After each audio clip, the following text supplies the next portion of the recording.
აი მომეც არ წმენა და მოვედი. ზოგ შემთხვევაში ისიც კი ხდება, რომ ობიექტურად რო ვფიქრობ, რომ მოვედი ხო ეკლესიაში, უფრო გომხურვალე ვიყავი, უფრო რაღაცა სავსე, რაღაცა უფრო ენერგიული, უფრო მიხაროდა რომ წმენაში მოვედი, უფრო მეტად ღვაწლის უნარი მქონდა. დღეს რაღაც დავლასლასებ, მეზარება, ლოცვაც მეზარება წირვაზე, რაღაცა, ანუ უარესი გავხდი მგონი ადამიანი ამბობს და დიახ. ზოგ შემთხვევაში უარესი ხდება ადამიანი. ანუ რაც არის იმასაც კარგავს.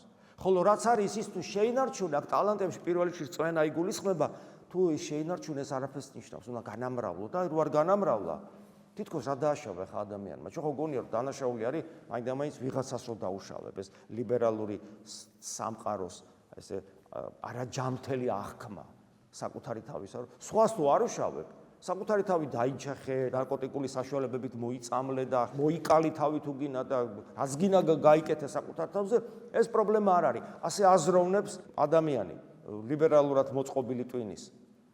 მაგრამ ეს ასე არ არის, იმიტომ რომ სამყაროში ადამიანზე ძვირფასი არაფერი არ არის და ღმერთმა უპირველეს ყოვლისა შენი საკუთარი თავი ჩაგაბარა და მოგკითხავს მაგ საკუთარ თავს.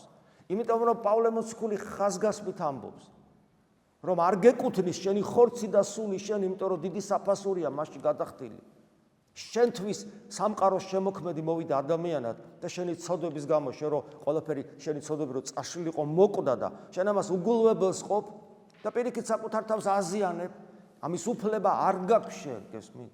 ჩვენი თავისუფლება ერთის ხრივ თითქოს საოცრებაა, ხო ეს თავისუფლება რო გვაქვს, მაგრამ ეს თავისუფლება ორლესული מחვილია, თუ მას სწორად არ გამოიყენებ, საკუთარი თავის განადგურება მოყვება ამას. უდიდესი პასუხისგებლობის წინაშე ვდგავართ ამ თავისუფლებით.